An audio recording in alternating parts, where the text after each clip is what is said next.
Hello friends, welcome to Edu India by Rohit. मैं रोहित आप सभी दोस्तों का स्वागत करता हूं। आशा करता हूं आप सभी अच्छे होंगे।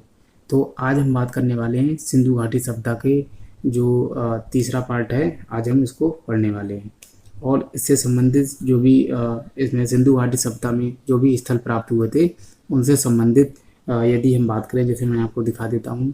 तो सिंधु घाटी सभ्यता के जो भी स्थल प्राप्त हुए थे उनके बारे में हम पढ़ेंगे। किस नदी के किनारे थे एवं उनके खोजकर्ता कौन थे, अर्थात उत्खननकर्ता कौन थे।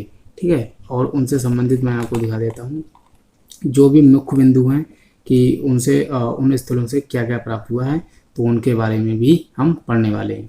तो आशा करता हूँ कि ये वीडियो जो है आपको अच्छी लगेगी, और यदि अच्छी लगे तो आप इस वीडियो को लाइक करें और शेयर करें। जो भी प्लेटफार्म है, जैसे कि जो भी सोशल मीडिया प्लेटफार्म है, आप वहाँ शेयर भी कर सकते हैं। और इस वीडियो को जो है लाइक करें, शेयर करें एवं चैनल को सब्सक्राइब भी कर लें, जैसे कि मैं जो भी वीडियो अपलोड करता हूँ तो आपके पास नोटिफिकेशन पहुँच जाएगा और आप उस वीडियो को लाभ उठा सकते हैं। तो आशा करता हूँ कि वीडियो आपको अच्छी लगेगी।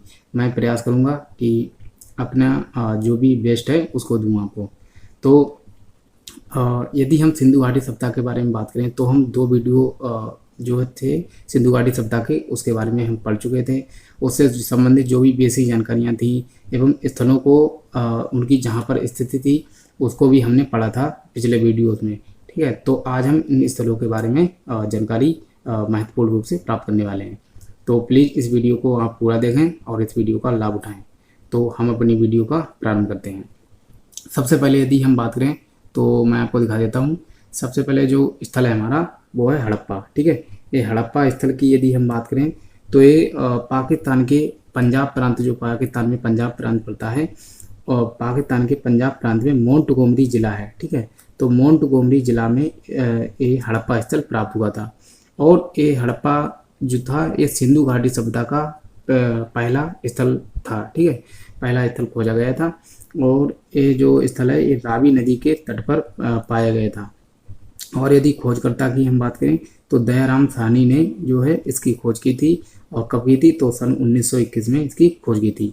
और यहाँ से जो भी चीज़ें प्राप्त हुई उनको भी हम पढ़ लेते हैं एक बार कि क्या क्या प्राप्त हुआ है। तो मैं आपको दिखाता हूँ कि अन्न भंडार, यहाँ से जो है अन्न भंडार, या फिर आपसे पूछा जाएगा कि अन्नागार, अन्नागार की प्राप्ति कहाँ से हुई है या अन्न भंडार की प्राप्ति कहाँ से हुई है, तो आप उत्तर देंगे कि हड़प्पा से। ठीक है, हड़प्पा से अन्न भंडार प्राप्त हुए हैं एवं कांसे का एक दर्पण प्राप्त हुआ है, कांस्य दर्पण। और R37 नाम का एक कब्रिस्तान भी प्राप्त हुआ है। तो R37 कब्रिस्तान यहाँ बहुत ही महत्वपूर्ण है, आप इसे याद रखें, क्योंकि पूछा जाता है कि R37 जो कब्रिस्तान है वो कहाँ प्राप्त हुआ था। ठीक है, और नेक्स्ट है श्रमिक आवास, श्रमिक आवास भी यहाँ से प्राप्त हुआ है। तो अन्न भंडार और कांस्य का एक दर्पण और R37 कब्रिस्तान और श्रमिक आवास, तो ये चार जो है आप इनको याद कर सकते हैं। तो हम समझ लेते हैं नेक्स्ट जो स्थल है उसके बारे में। ठीक है, नेक्स्ट के बारे में यदि हम बात करें तो मोहनजोदड़ो, ये दूसरा स्थल की यदि बात करें तो मोहनजोदड़ो दूसरा स्थल प्राप्त हुआ था, अर्थात इसकी दूसरे स्थल की खोज की थी। और एक कहाँ प्राप्त हुआ था, तो पाकिस्तान का जो सिंध प्रांत है, सिंध प्रांत में लड़काना जिला पड़ता है, तो लड़काना जिला में ये पड़ता है मोहनजोदड़ो। और पूरी सिंधु घाटी सभ्यता का सबसे बड़ा स्थल जो था वो मोहनजोदड़ो ही था। और ये सिंधु नदी के तट पर पड़ता है। ठीक है, सिंधु नदी के दाएं तट पर पड़ता है। हालांकि दाएं बाएं ये नहीं पूछा जाता, आपको ये पता होना चाहिए कि किस नदी के किनारे, तो सिंधु नदी के किनारे ये पड़ता है। और हड़प्पा कौन सी, तो रावी नदी के किनारे। तो आप इन दोनों को बिल्कुल याद रखें क्योंकि यहाँ से प्रश्न पूछे जाते हैं। और इसके खोजकर्ता कौन थे, तो राखाल दास बनर्जी ने इसकी खोज की थी सन 1922 में। ठीक है, तो आप इनको भी याद रखें। 1921 में एक साल पहले हड़प्पा की खोज हुई थी और दूसरे साल जो है मोहनजोदड़ो की खोज की गई थी 1922 में। और नेक्स्ट अब इसमें समझ लेते हैं कि कहाँ कहाँ, मतलब इसमें क्या क्या प्राप्त हुआ है, तो उसको हम समझ लेते हैं। यदि इसकी हम बात करें तो यहाँ से जो है विशाल स्नानागार प्राप्त हुआ है, विशाल स्नानागार। ठीक है, तो ये स्नानागार लिखा हुआ है, तो यहाँ से विशाल स्नानागार प्राप्त हुआ है। और कई एग्जाम्स में पूछा गया कि जो सिंधु घाटी सभ्यता में विशाल स्नानागार है इसके साक्ष्य कहाँ से मिले हैं, तो आप उत्तर देंगे मोहनजोदड़ो। ठीक है, और यहाँ पे कांसे की एक नर्तकी की मूर्ति मिली है, कांसे की एक नर्तकी की मूर्ति मिली है जो कि नृत्य करती हुई है। और एक पुरोहित की मूर्ति मिली है, पुरोहित, और पुरोहित की मूर्ति मिली। इसके बाद एक महाविद्यालय भी यहाँ से मिला है और एक सरंगी पशु की मुद्राएं। ठीक है, तो ये जो 4-5 चीज़ें हैं यहाँ से प्रमुख रूप से यहाँ पे याद कर सकते हैं। विशाल स्नानागार मोहनजोदड़ो से प्राप्त हुआ है। कांसे की नर्तकी की मूर्ति वो भी यहीं से, और पुरोहित की मूर्ति एवं महाविद्यालय और एक सरंगी पशु की मुद्राएं, तो ये सभी जो है ये मोहनजोदड़ो से ही प्राप्त हुए हैं। तो इन दोनों को तो आप बिल्कुल भी ना बोलें, क्योंकि यहाँ से जो है प्रश्न एग्जाम्स में पूछे जाते हैं। और आगे यदि हम बात करें तो नेक्स्ट हमारा लोथल। लोथल की बात करें तो लोथल बहुत ही महत्वपूर्ण स्थल ये भी हो जाता है। अरे गुजरात के अहमदाबाद में ये स्थल मिला है। ठीक है, ये सिंधु घाटी सभ्यता का प्रमुख स्थल है, क्योंकि यह एक पत्तन जिसे कहा जाता है बंदरगाह, तो ये सिंधु घाटी सभ्यता का एक प्रमुख बंदरगाह के रूप में भी जाना जाता था, जो कि व्यापार के लिए बहुत ही महत्वपूर्ण भूमिका निभाता था। क्योंकि जो भी जलीय मार्ग से जो भी व्यापार होता था उसके लिए हमें पत्तन या फिर कोई बंदरगाह होना बहुत ही आवश्यक होता है, जो कि लोथल इसकी महत्वपूर्ण भूमिका निभाता था। और ये कहाँ था, तो गुजरात के अहमदाबाद में ये स्थित है। और 21 नदी के किनारे था, तो नदी तो आप बिल्कुल भी ना बोलें, ये नदी और इसकी स्थिति एवं किस नदी के किनारे है, ये मतलब ये तो पता होना बहुत ही ज़रूरी है। और सिंधु यदि बात करें हड़प्पा और मोहनजोदड़ो, इन दोनों के तो जैसे कि खोजकर्ता और नदी एवं स्थिति, इन दोनों की तो बिल्कुल भी ना भूलें। और बाकी लोगों की, बाकी स्थलों की यदि हम बात करें तो इनकी जो है नदियाँ मतलब किस नदी के किनारे हैं और इनसे कुछ विशेष बातें उनको याद रखना जरूरी हो जाता है। तो लोथल जो है गुजरात के अहमदाबाद में मिला है और भोगवा नदी के किनारे है। ठीक है, तो भोगवा नदी, और रंगनाथ राव ने इसकी खोज की थी, रंगनाथ राव। और कब की थी, तो 1957 अर्थात 1957 में इसकी खोज की थी लोथल की। और यहाँ से क्या क्या प्राप्त हुआ है उसको समझ लेते हैं। यदि इसकी हम बात करें तो यहाँ से जो है गोदीवाड़ा प्राप्त हुआ है। गोदीवाड़ा अर्थात जिसे हम पत्तन भी कहते हैं, पत्तन एक जैसे कि बंदरगाह होता है, मैंने आपको पहले बता चुका हूँ। तो गोदीवाड़ा या यहाँ से एक पत्तन प्राप्त हुआ है लोथल से। और चावल के यदि बात की जाए चावल के, तो चावल के बिल्कुल सिंधु घाटी सभ्यता में ना के बराबर जो है साक्ष्य मिले हैं। चावल के अगर आपसे पूछा कि चावल के साक्ष्य मतलब किस सिंधु घाटी सभ्यता के किस स्थल से प्राप्त हुए हैं, तो आपका उत्तर होगा जो है लोथल। ठीक है, और लोथल। और आगे यदि बात करें हम तो और जैसे यहाँ से चावल के साक्ष्य मिलते हैं और अग्निकुंड के साक्ष्य। ठीक है, तो अग्निकुंड के साक्ष्य केवल 2 जगह से मिले हैं, एक तो है लोथल और दूसरा है कालीबंगा। कालीबंगा और यहाँ मतलब लोथल, यहीं से अग्निकुंड के साक्ष्य मिले हैं। तो मतलब इससे अनुमान लगाया जा सकता है कि यहाँ पर हवन वगैरह ये सब होते थे।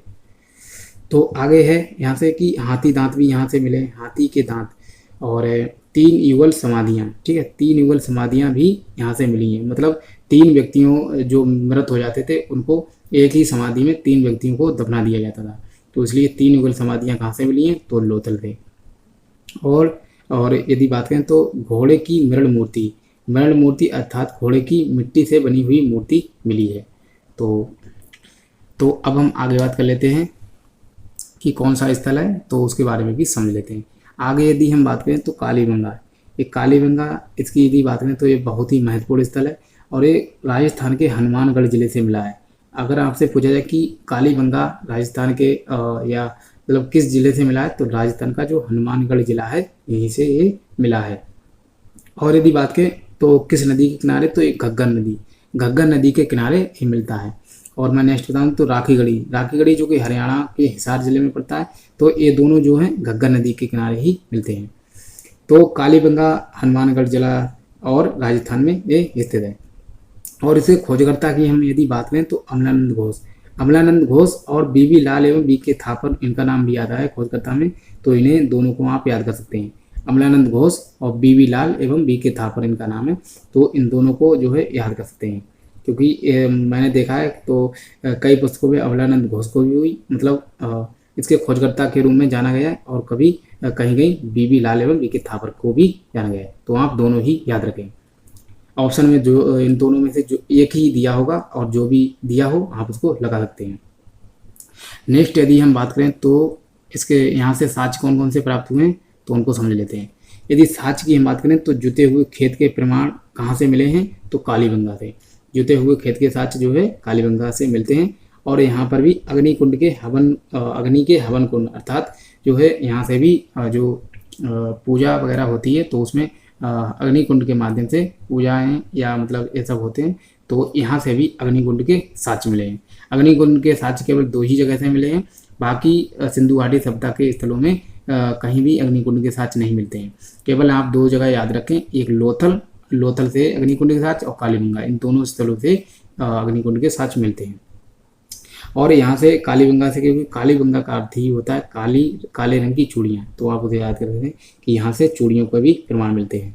और भूकंप के साक्ष्य तो बहुत ही महत्वपूर्ण है कि अगर आपसे हो जाए कि भूकंप के साक्ष्य जो है किस स्थल से मिले हैं सिंधु घाटी सभ्यता के, तो आपका उत्तर होना चाहिए कालीबंगा। ठीक है, तो कालीबंगा से ये सब मिले हैं। जुते हुए खेत के साक्ष्य, अग्नि के हवन कुंड और चूड़ियाँ भी मिली हैं, क्योंकि कालीबंगा का अर्थ ही होता है काले रंग की चूड़ियाँ, तो वहाँ पे याद कर सकते हैं। और चूड़ियाँ भी मिली है यहाँ से, और भूकंप के साक्ष्य, तो ये जो है प्रमुख रूप से आप इनको याद कर सकते हैं। अब हम नेक्स्ट समझ लेते हैं। नेक्स्ट कौन सा है हमारा?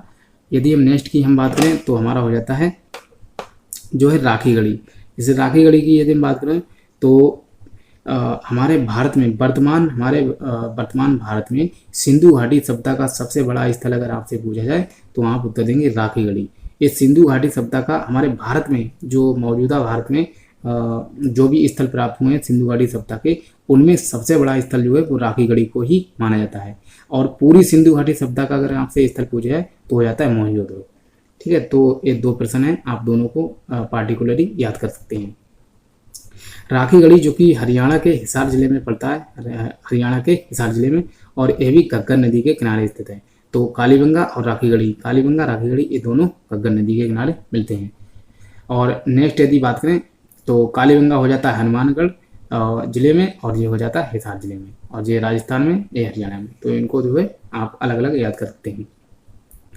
यदि आगे हम बात करें तो इसके खोजकर्ता के बारे में, तो राखी गढ़ी के जो खोजकर्ता हैं ये हैं सूरजभान, तो इनको आप याद कर सकते हैं। नेक्स्ट यदि यहाँ से बात करें कि इसके जो भी प्रमुख बातें हैं वो भी समझ लेते हैं। तो यहाँ से जो है भारत में, मैंने आपको बताया भी था अभी, भारत में स्थित सबसे बड़ा स्थल जो है ये राखी गढ़ी ही है, तो ये बहुत ही महत्वपूर्ण है, आप इसको याद कर सकते हैं।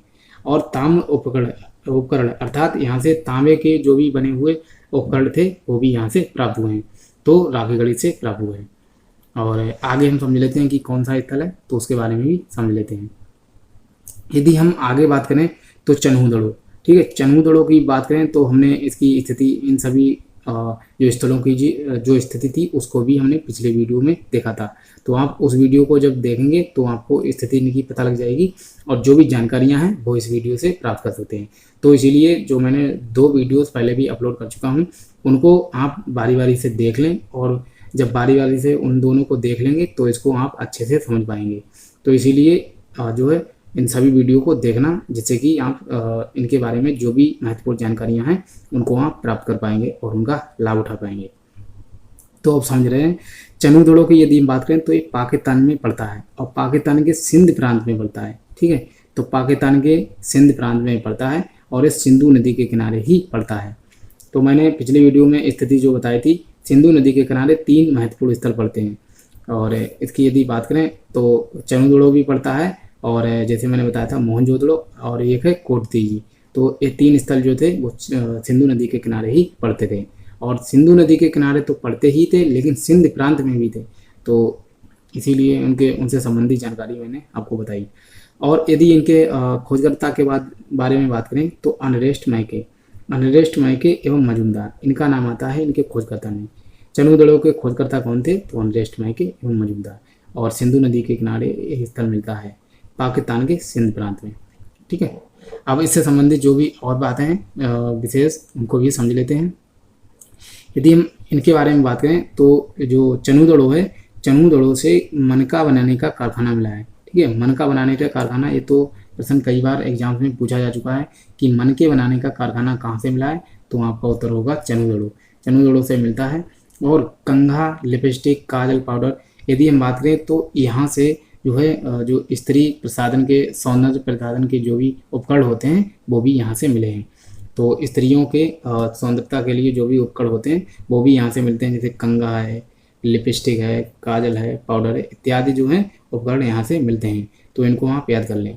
एक महत्वपूर्ण है कि मन के बनाने का कारखाना, और दूसरा जो स्त्रियों के सौंदर्य प्रसाधन होते हैं उनको भी यहाँ से वो भी यहाँ से मिले हैं। तो आप इनको दो को याद कर सकते हैं।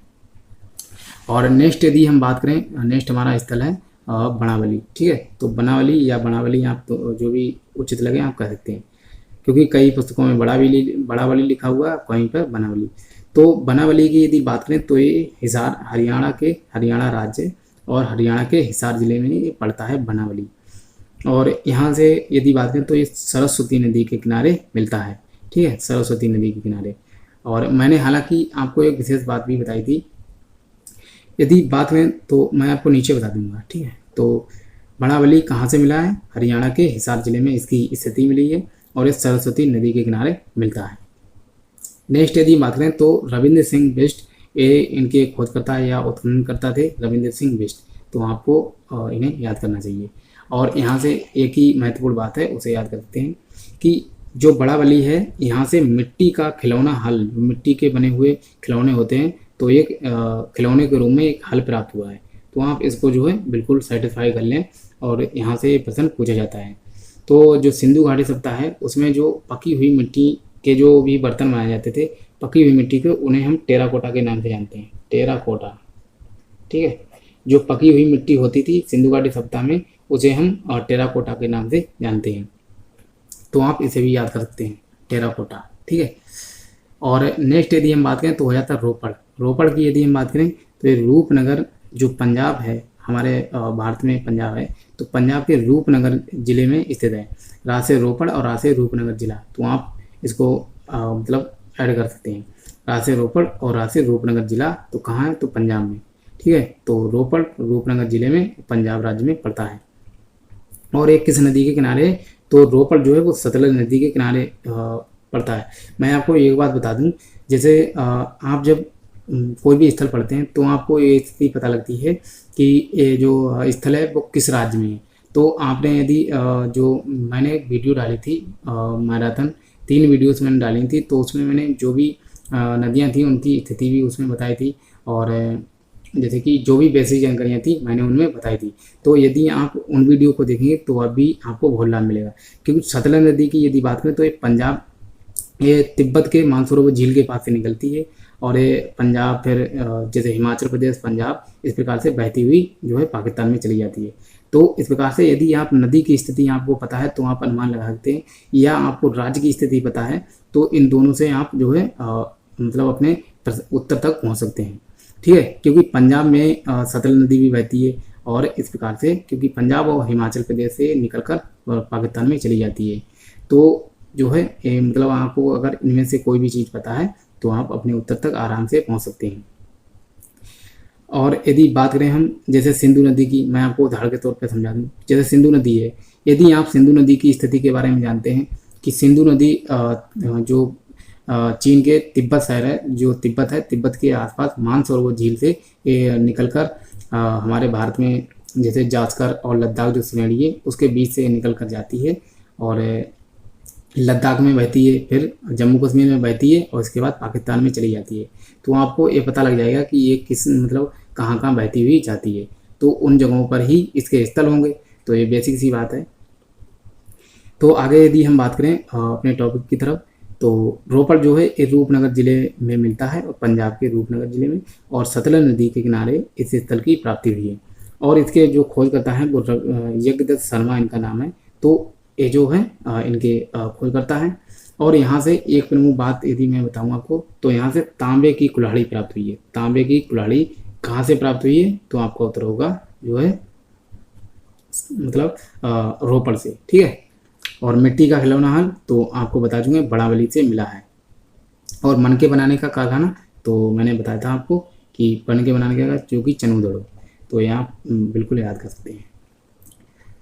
और आगे यदि हम बात करें तो जो है नेक्स्ट है हमारा रंगपुर। रंगपुर यदि हम इसकी बात करें तो रंगपुर जो स्थल है ये अहमदाबाद, जो कि गुजरात का अहमदाबाद शहर है, तो गुजरात के अहमदाबाद में रंगपुर स्थल प्राप्त हुआ है। और एक किस नदी के किनारे? तो भादर नदी के किनारे ये पड़ता है, भादर नदी। और इसके खोजकर्ता कौन है? तो SR राव अर्थात रंगनाथ राव जो है इसके खोजकर्ता के रूप में जाने जाते हैं। ठीक है, तो आप इनको बिल्कुल याद कर लें। रंगपुर, और जो कि गुजरात के अहमदाबाद में पड़ता है, और ये भादर नदी के किनारे पड़ता है। और इसके खोजकर्ता जो है वो रंगनाथ राव या फिर एस.आर. राव के रूप में आप याद कर सकते हैं। और यहाँ से क्या प्राप्त हुआ है तो उसको भी समझ लेते हैं। यहाँ से धान की भूसी यदि हम बात करें तो धान से ही निकलते हैं चावल, ठीक है। तो चावल एवं धान की भूसी के केवल जो साक्ष्य हैं वो 2 ही स्थलों से हमें प्राप्त हुए हैं।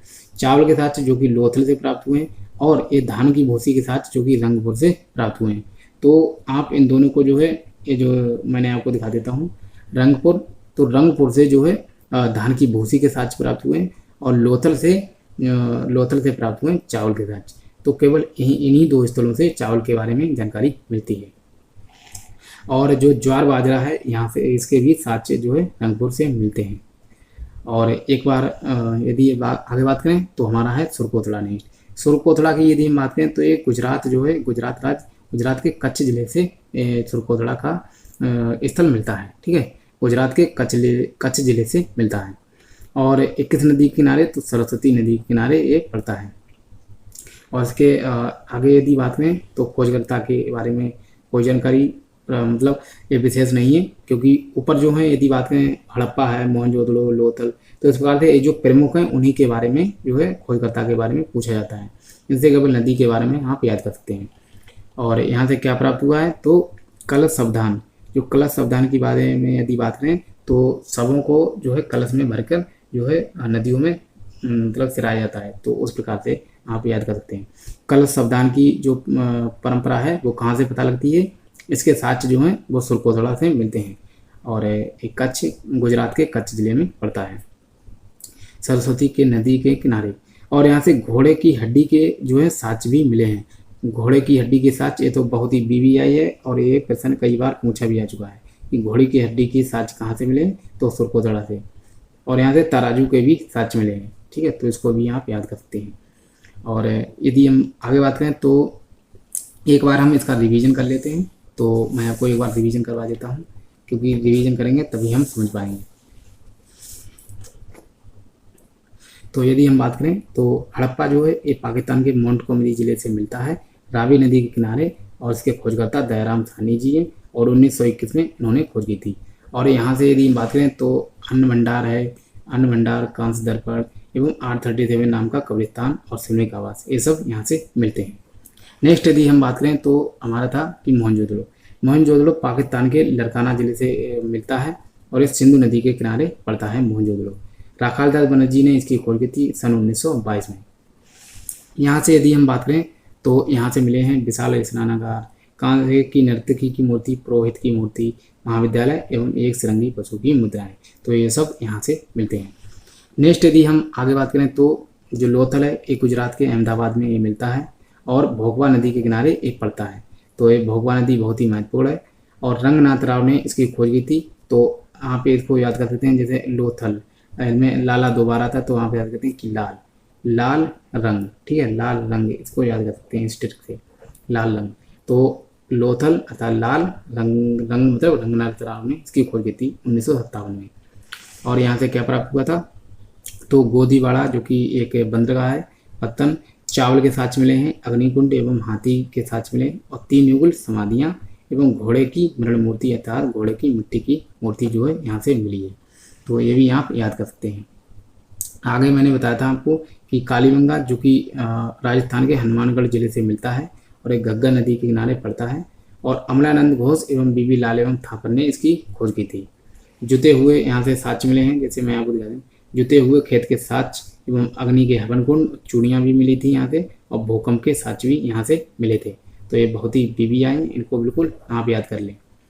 और नेक्स्ट मैं यदि आपको बताऊँ तो जो है राखी गढ़ी की बात करें तो हरियाणा के हिसार जिले में पड़ता है, घग्गर नदी के किनारे भी इसकी भी स्थिति घग्गर नदी के किनारे ही पड़ती है, और सूरजभान इसके खोजकर्ता हैं, और भारत में स्थित सबसे बड़ा स्थल एवं यहाँ से ताम्र उपकरण भी मिलते हैं, ठीक है। तो आप इससे याद कर सकते हैं। चनूगढ़ों की यदि बात करें तो पाकिस्तान के सिंध प्रांत में पड़ता है, और पाकिस्तान के सिंध प्रांत में, और ये सिंधु नदी के किनारे ये स्थल पड़ता है। अनरेस्ट में के मजूमदार ने इसकी खोज की थी, और यहाँ से जो है मन के बनाने की कारखाना एवं कंघा, लिपस्टिक, कागज, पाउडर, ये सब स्त्रियों के सौंदर्य प्रसाधन के भी यहाँ से मिलते हैं।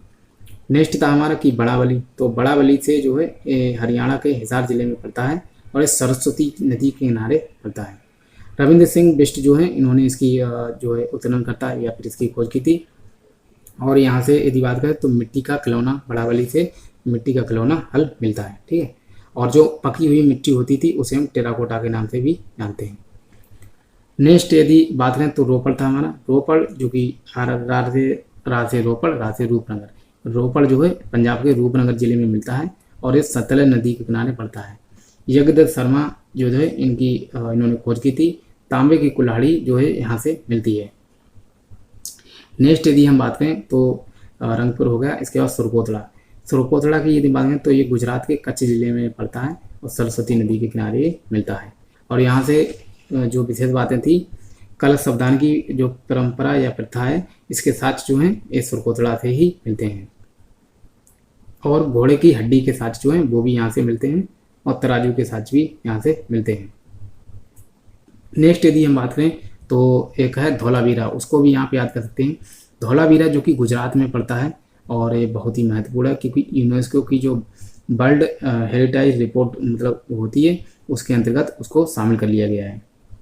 तो और धौलावीरा कहाँ पड़ता है तो गुजरात में पड़ता है, ठीक है। तो उसको भी यहाँ पे याद कर सकते हैं।